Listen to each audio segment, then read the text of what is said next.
Section 1. You will hear a conversation between a welfare tutor of Student Union and two overseas students, Claudia and Bastito. They are talking about their life and study in Leeds University.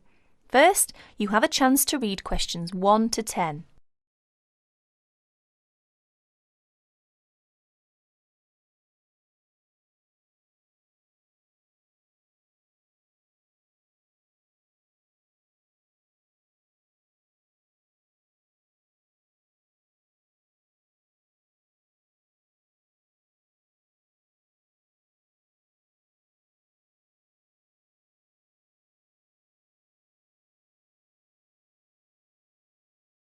Now listen carefully and answer questions 1 to 10.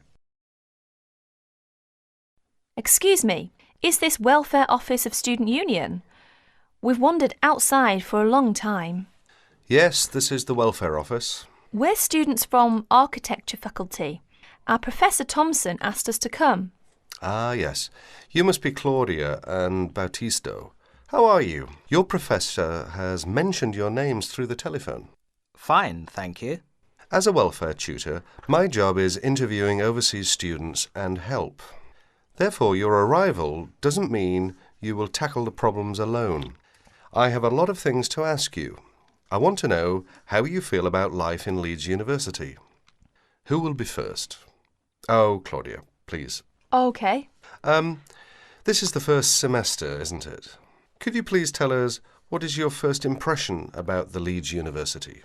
Well, when I first came to this university, I was struck by how quiet it is here in the evening. The shops close so early. In the States, you can always buy what you want in the evening, but here, shops close before 5:30.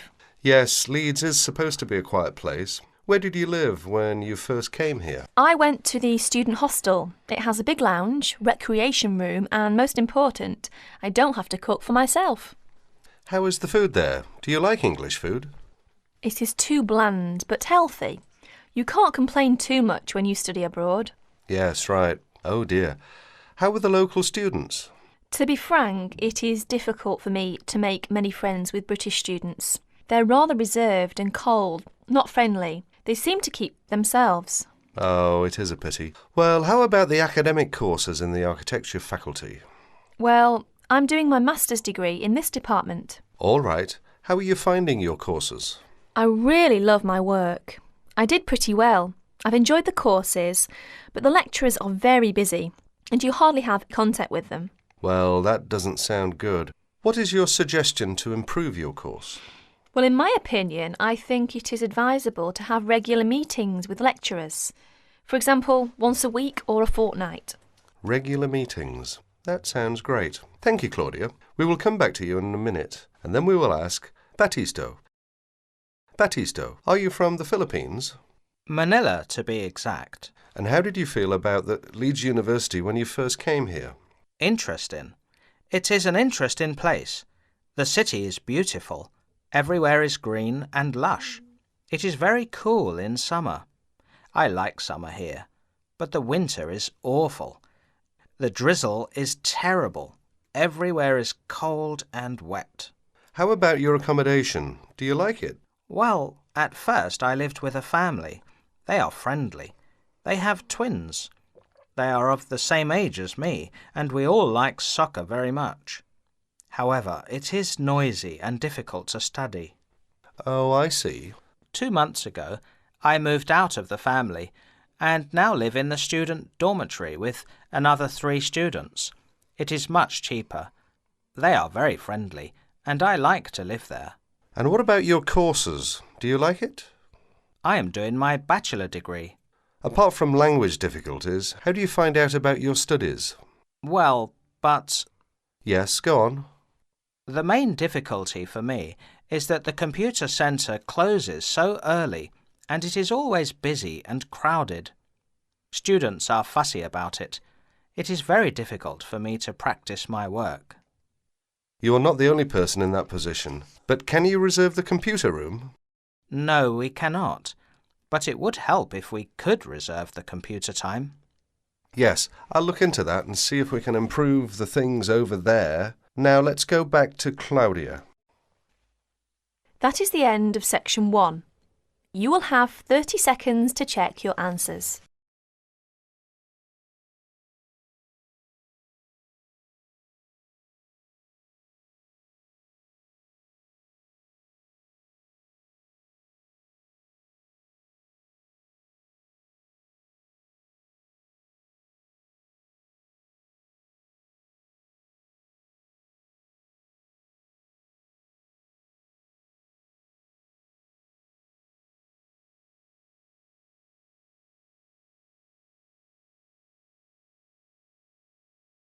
Section 2.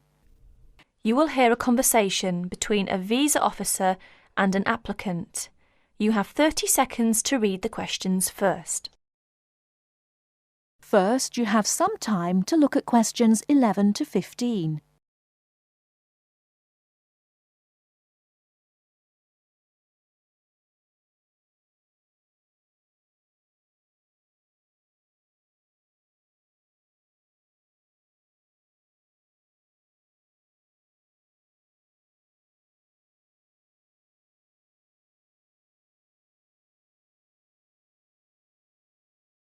Now, listen carefully and answer questions 11 to 15.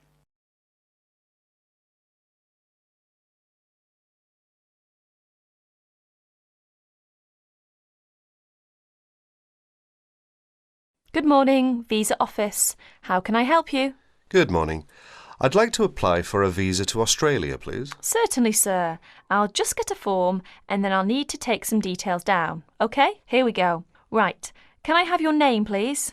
Yes, it's Akamora, Kelly Akamora. How do you spell that, please? K-E-double-L... No, your family name, please. Oh, sorry. It's O-K-A-M-U-R-A. O-K-A-M-U-R-A. And your address? Apartment 106, Kingston Street, Hawaii. Kingston Street, Hawaii. Yes, that's correct. So you're an American? Actually, I was born in Japan, but moved to Hawaii 6 years ago. And can I have your age, please, Mr. Okamura? I'm 32. Are you married? Yes, I am. My wife's Chinese. And will your wife accompany you to Australia? Yes, she will. Before you hear the rest of the talk, you have some time to look at questions 16 to 20.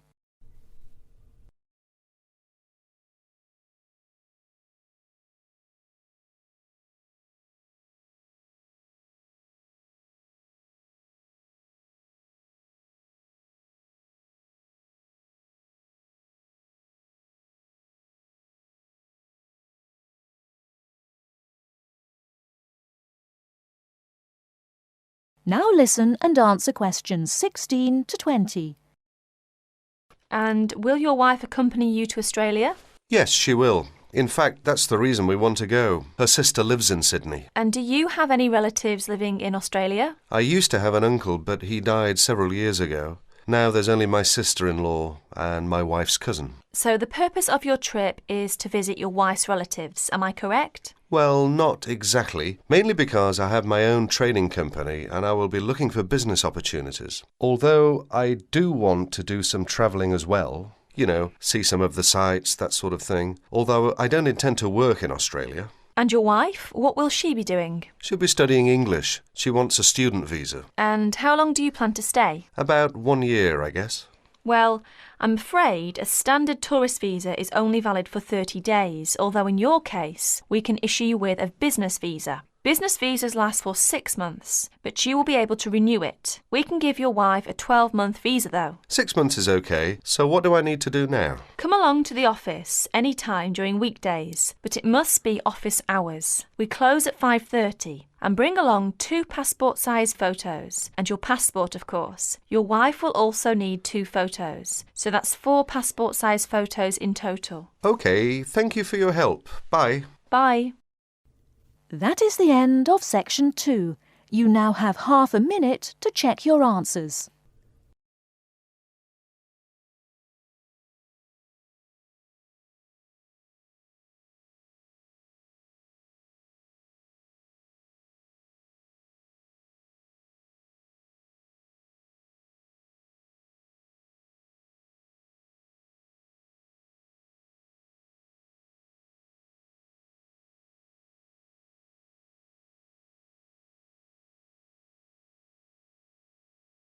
Now turn to Section 3.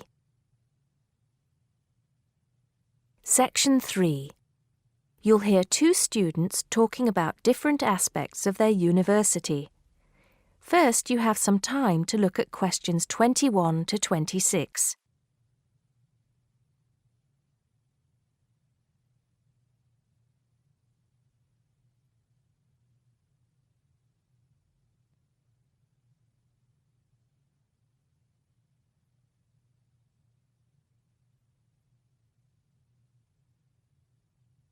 Now listen carefully and answer questions 21 to 26. Great party last night. You should have come. But anyway, so what have we got to do here? We're supposed to fill this form in by ourselves, but I'm sure it's okay if we chat about it first, don't you think? Yeah, sure. So, there are 10 questions and we've got to tick numbers 1 to 5 for each question. 5 means really good. 1 is bad. Question number 1. Was the course well organized? We'll give that a 5, agree? Yep. No question about that. What does question 2 mean, though? Was the teacher flexible? Is it good to be flexible? Well, that means, was the teacher very strict? Or maybe she gave you more time to complete your assignment. Things like that. So for that question, we should give her a 5. She always gave us an extra day, didn't she? And she wanted to know our opinions on things. We had great discussions. Fair enough. What about this one? Was the teacher friendly and encouraging? I'm not sure about that. She was friendly to some students, but I think she had a problem with Mike and Alex, who were usually late. She did get a bit irritated with them sometimes. Yeah, we weren't too happy about them either, though. I know it was a bit early, with classes starting at 8:30, but you choose if you want to sign up to them or not. So that's no excuse, really. Yeah, they could have taken the evening classes if they didn't want to wake up early in the morning. Now, what about these questions on the course books? Look, the business studies book was interesting, but I thought the human behavior one was boring. Really? That's the one I like the most, perhaps because I want to study psychology. You want to become master of the universe, managing a huge multinational company, don't you? There's nothing wrong with being ambitious, you know? The best laid plans of mice and men. What's that? Some sort of quote? Stop being so literary. Let's get on with question 5. Did you find the campus library a useful resource? Well, most of the books I wanted had already been taken out, but the internet access was definitely useful. Let's give that a 4. Okay, and the staff there were always friendly and helpful. Before you hear the rest of the conversation, you have some time to look at questions 27 to 30.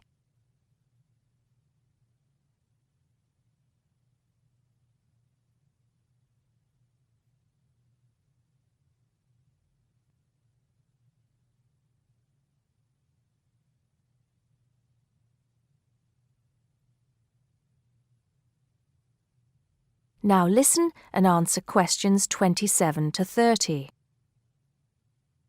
Now, what's this? You know, they keep going on at us about how we don't use the off-campus library enough. I suppose this question is to test if we know where things are there. So here's a plan of the library. You use it more than me. I've only been there once, actually. You tell me. Right. So as you go in, the librarian's desk is on your right. Directly opposite is the section for new publications, new books the college has acquired. Some of them are actually written by our own teachers, interestingly enough. Then there's lots of seating and the computers. Behind that, we've got the periodicals, newspapers and magazines. And that's before the reference section. You know, with the books you can't take out. Dictionaries and encyclopedias? That sort of stuff. Now, I do know where the management section is. It's right at the end on the left, isn't it? Just before the stairs up to the lecture theatre. No. Sorry. Management and business studies, along with marketing, are all, as you said, at the back, but on the right. Oh, so what's on the left then? That's the fiction section, or literature. Now, if you want to photocopy something, where do you go? I think I remember. Isn't it one of the rooms after the entrance on the right? Yeah. It's between the multimedia room and the seminar room. They're all behind the librarian's desk. What about the toilets? For those, you have to go downstairs. That's where the computer studies section is too, for some reason. Let's get on with the next question. That is the end of section 3. You now have half a minute to check your answers.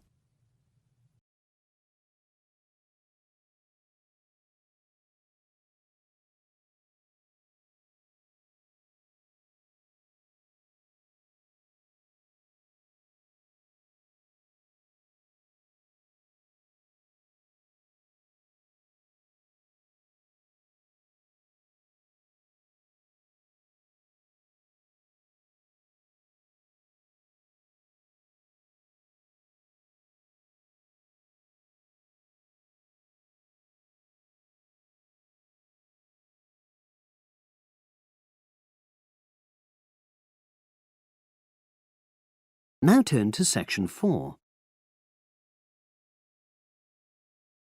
Test 7, Section 4. You will hear a lecturer talking to a group of engineering students about the design of a greenhouse. Before you listen, you have some time to look at questions 31 to 40.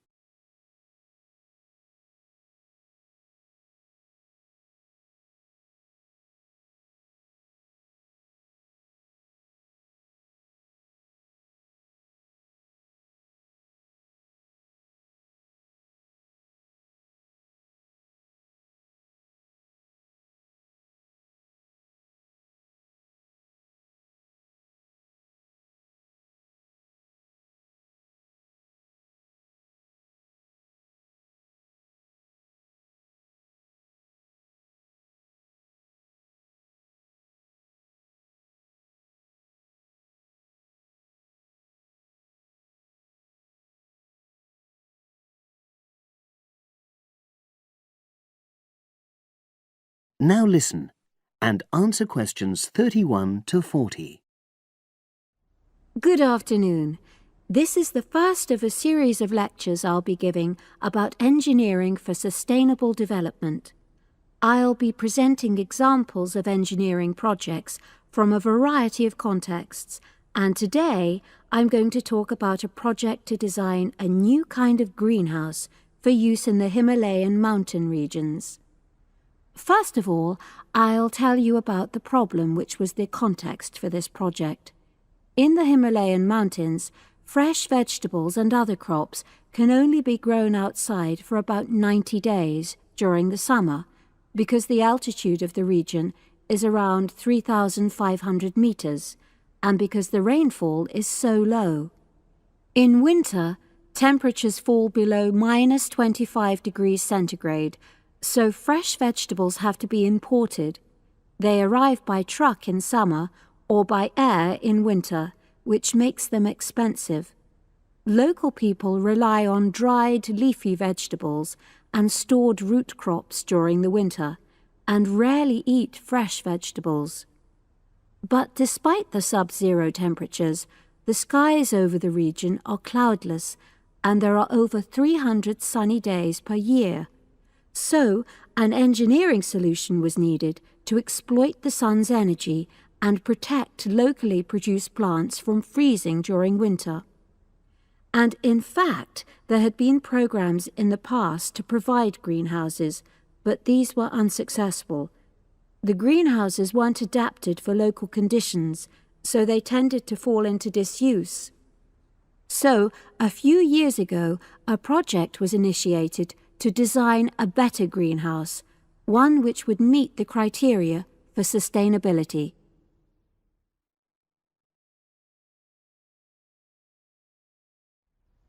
So, what are the criteria for sustainability? Well, first of all, the new greenhouse is designed to be relatively simple, so construction is cheap. Locally available materials are used wherever possible. The walls are generally constructed of mud bricks, made locally, although in areas of high snowfall, more resilient walls of stone are needed. Rammed earth is also used. The main roof is generally made from locally available poplar wood, with water-resistant local grass for the covering. In addition, the construction and maintenance of the greenhouse is done by local craftsmen, so local stonemasons are employed to build the greenhouse walls, and specialised training is provided for them wherever necessary. Then, the greenhouse is designed to run on solar power alone. There's no supplementary heating. And lastly, families are selected to own one of the new greenhouses with great care. They have to have a site which is suitable for constructing it on. They also have to be keen to make a success of using it, and also to share the produce with the wider community through sale or barter. Potential owners are taken to see existing greenhouses before they make a final decision about having one. So, those are the features which make the project sustainable. And now, I'll briefly describe the design of the greenhouse. The greenhouses are orientated very carefully along an east-west axis, so that there's a long south-facing side. The transparent cover on the south-facing side is made from a heavy-duty polythene, which should last for at least 5 years. On the inside of the greenhouse, the walls are painted. The rear and west-facing walls are black to improve heat absorption, but the east-facing wall is white to reflect the morning sunlight onto the crops inside. Finally, there's a door in the wall at one end, and vents are incorporated into the roof, the door, and the wall at the other end to enable control of humidity and prevent overheating. I'll turn now to the benefits which have resulted from the introduction of these new greenhouses.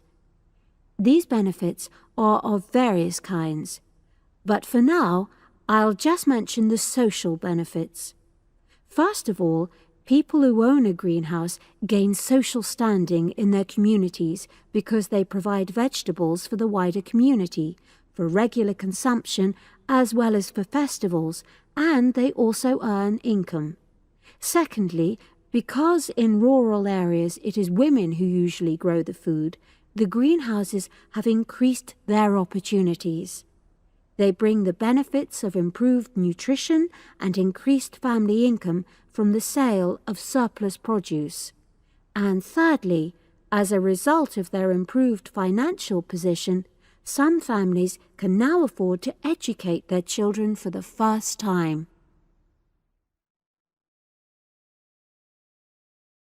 That is the end of section 4. You now have